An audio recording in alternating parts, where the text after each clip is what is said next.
Greetings everyone and welcome to part 6 of a Devil May Cry playthrough. We're now heading on to the next mission. What does the yellow orb do again? That's your continues. So if you die in a room, you use it and you respawn outside the room beforehand. And again, folks, I'm going to be still giving Stephen a lot of questions because I've never played Devil May Cry, so this is all new. Now at this point, we have another secret mission available, and that means some backtracking. And that bounced off the marionette's head there. It's like, and you're bonk. just going to completely ignore them. Yep, because they are of no consequence. They are insignificant. Do you not just kill them for extra orbs?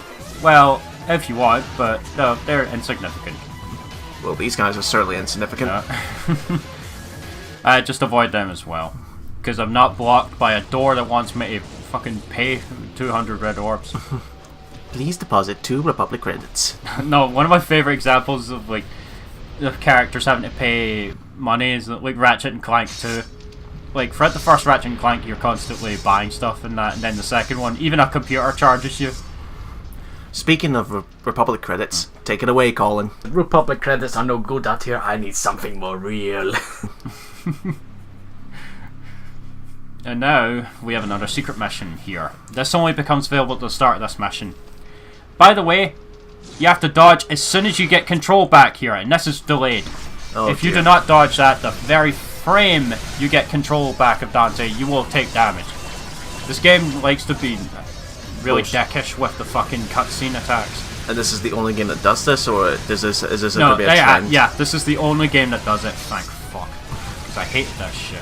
No, I think Devil May Cry 3 does something like that at the start of one of the boss fights, but I think that's the only time it does it.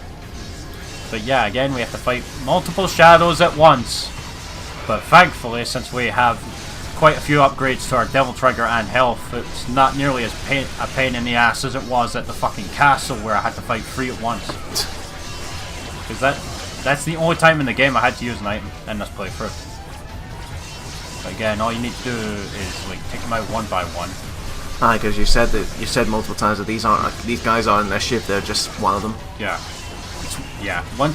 That's how the game will let you know if you're starting to run low on health, because your health will start changing color as well. Why do these? May I ask, why do they always take the form of a wolf then? I'm not sure, actually. It's probably just the way that the enemies were designed. Speaking of which, the Devil May Cry franchise has a lot of really good enemy designs, just like Resident Evil. I would say so. Yeah. Well, again, this is my first time seeing it. What I see is a lot of creatures and puppets. Yeah. Gee, it's almost like it was the first go at it.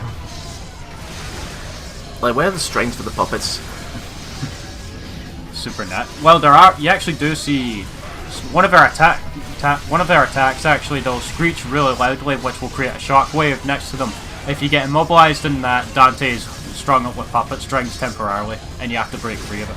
Huh. Right, and they don't make him do a little dance? No.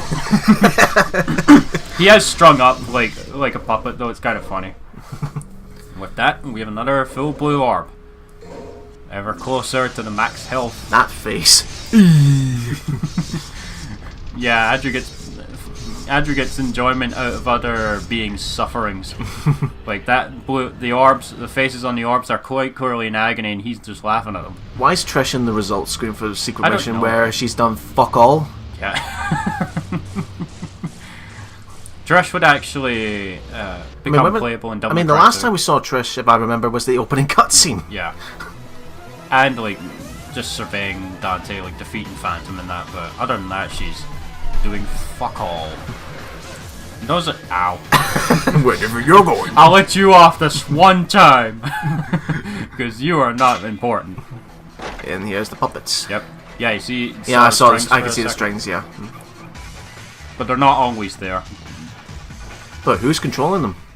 Mundus. How is it pronounced? Is it Mundus or is it Mundus? Mundus. The bald fucker in the Dante's game is Mundus. Ah. And here I just fight some blades because I can. It's like that same terminology problem that, like Raz Al Ghul, where they don't know if it's Raz Al Ghul or Ra's al Ghul. Or tomato.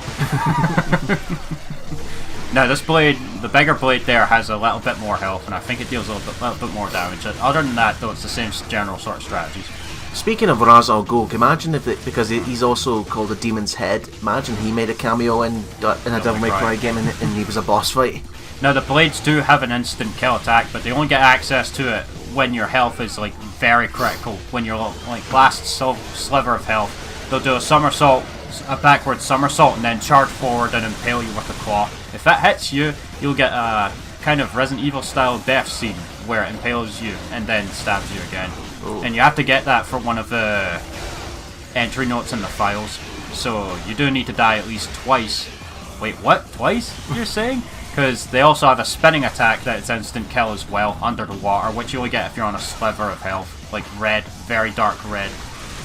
And you need to die to both of those attacks if you're going for the unlock all entries in the notes files for all the enemies trophy. I see. So it's like one of those games that forces you to die, no matter how good you're at. It's like Resident Evil Remake, where there's a trophy for dying for the first time. I love how they're dragging in the air when you're juggling your combos. They're basically, yeah, they also have shields to block your sword attacks as well, but if you switch to effort, you can punch right through that with enough power. Because you can also charge up your attacks with effort, as we've seen, but it's a bit slower.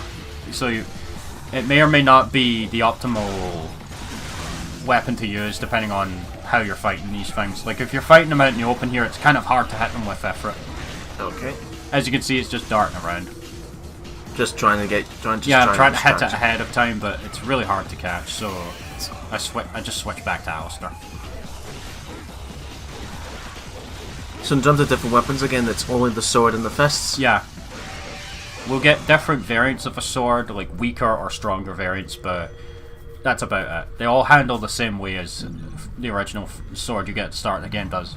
The same moveset. Then this is the emblem of a shield. Yep. Now what we need to do, there are two sides to this area, and we're clearing out both of them. I'm going through this one first because there's a blue ore fragment that's really finicky to get. And what is this? That's a key item you need to go through a door. If you try and go through the door without it, it won't let you through it.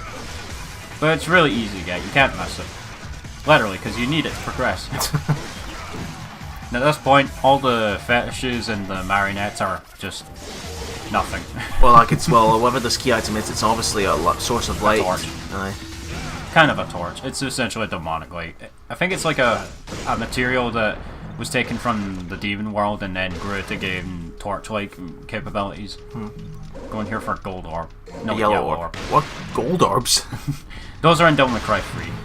Those, Devil May Cry 2 onwards, I think, actually. They let you resurrect on the spot if you die. Right, okay.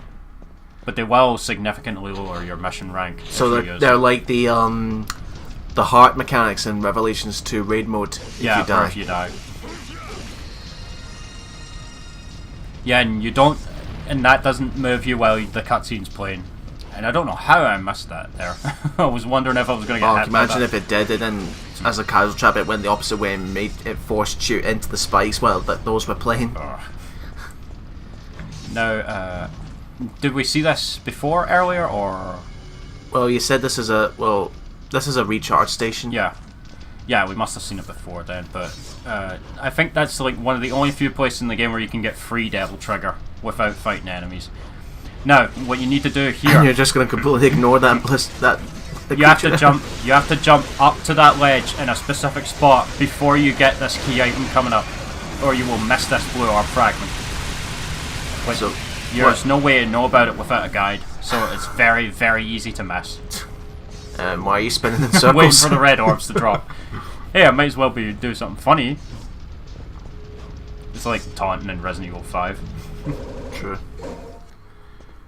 And this is the key item. Yeah. Pair of lances, essentially.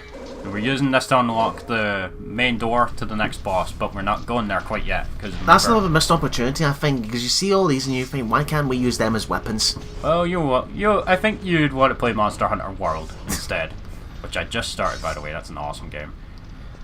Like you got the lances, then I mentioned.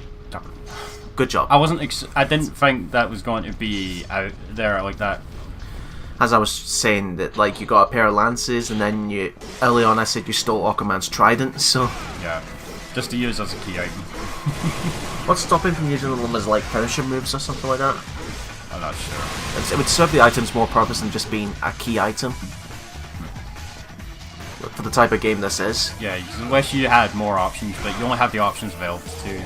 Like Devil May Cry 4, there's a weapon you can get called Pandora, which has like hundreds of forms, but you can only use a certain amount, and they essentially tease you with it in a way.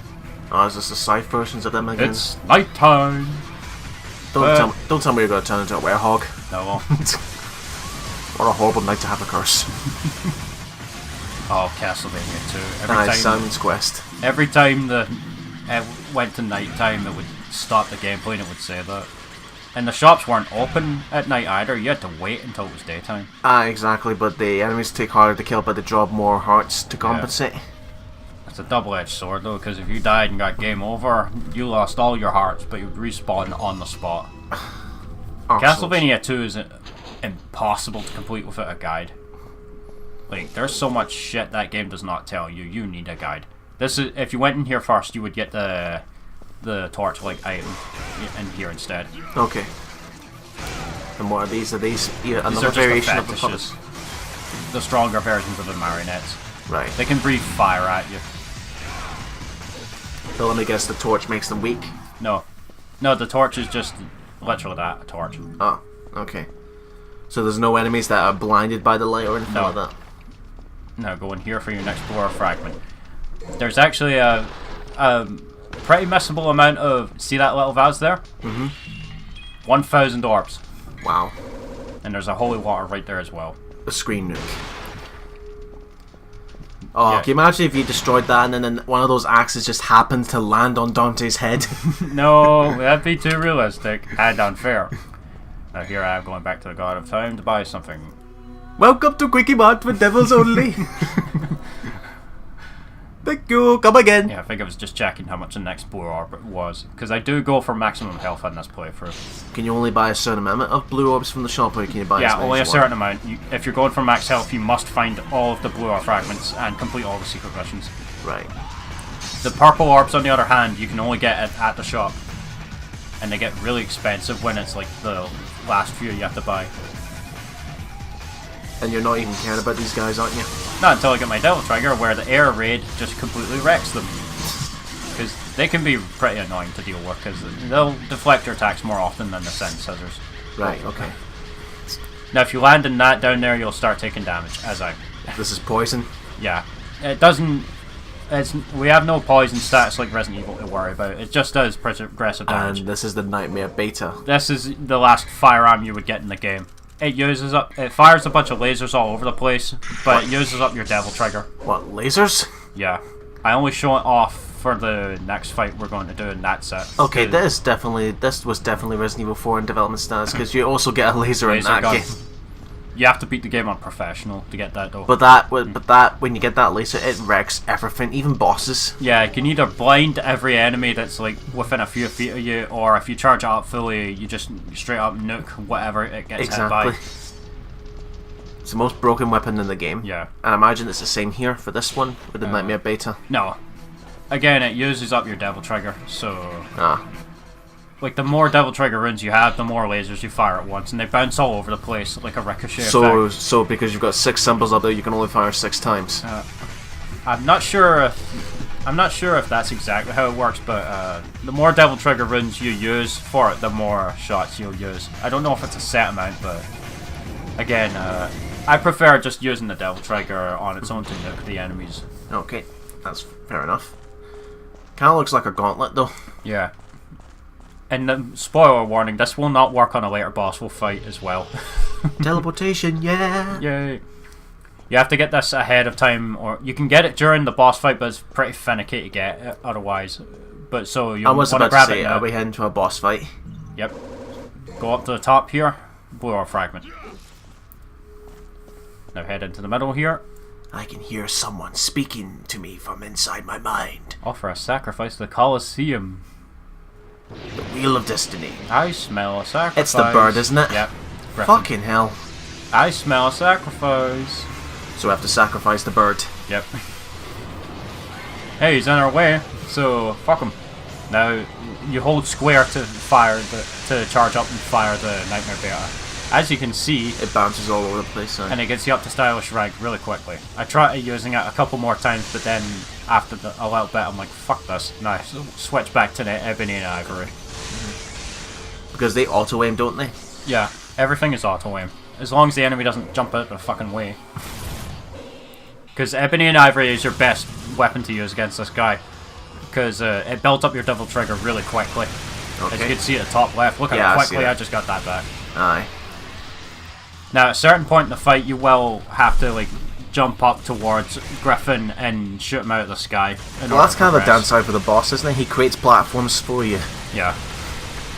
And I don't think I got it yet, actually, but I think I was supposed to get a cutscene here where he's shown falling out of the sky. I think this is where the game's supposed to get it now, because I would have got it much earlier in other playthroughs, but for some reason I didn't get it here ahead of time. Yeah, once he takes the sky at a certain point, you have to shoot him out of the sky in order to progress the battle. See, I told you, he's got like 6 bird's heads on that. Now he only has one wing, so he won't be able to fly. Yeah, not for very long though. He does have one attack where he quickly takes the sky and then charges down on you with a lot of lightning. But it's essentially the same basic strategies as the first battle, where he'll send out the lasers and lightning to hit you. This is a new attack he gets, where he'll send out lightning columns against you. Oh, it kind of reminds me of that Razal Goes Fly in Arkham City, where Yeah. it was the same attack, except it was nails and swords. Yeah. Once he's used up the lightning columns on you, he'll generally try to charge towards you and peck at you. But he won't. But against the power of Alistar, he's nothing to worry about. So when he's down like that, just go ahead and mash. That's if the game lets you hit him, because as you guys saw there, the hitbox is kind of wonky. Because I've missed him several times there, apparently. Zap, zap, zap. And that's him. And you can still get hit by those lightning columns when you're in Devil Trigger. I wouldn't actually recommend staying in the air when you're in air raid while he uses that, because it tracks to hit you. Well, it was convenient how he landed on the symbol of sacrifice Ascend there. to heaven. Oh, that's pretty. It looked like he was going to ascend to the high heavens, but nope, just crushed. Can you imagine if he died and then as he's dying he did not land on on the symbol? That wouldn't help. Then we'd be stranded. You do know you've been crushed and you have one. I love how the subtitle says, no, you can't fight with the wound, but it just says, you can't fight with that wound. Yeah. The subtitles are kind of inaccurate sometimes in this game. And in the PS3 version, and I think the original PS2 version as well, the subtitles would always show up for the monsters, which is kind of odd.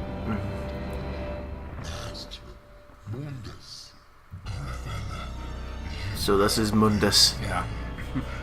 Well, sort of like his projection. We'll see his true form much later on. Okay. But for now, this is how he communicates with all his servants. And when they fail him, he just tosses them aside like nothing. And kills him. Alright. Disintegrating. Jesus. Yep. It's like a Yu-Gi-Oh monster.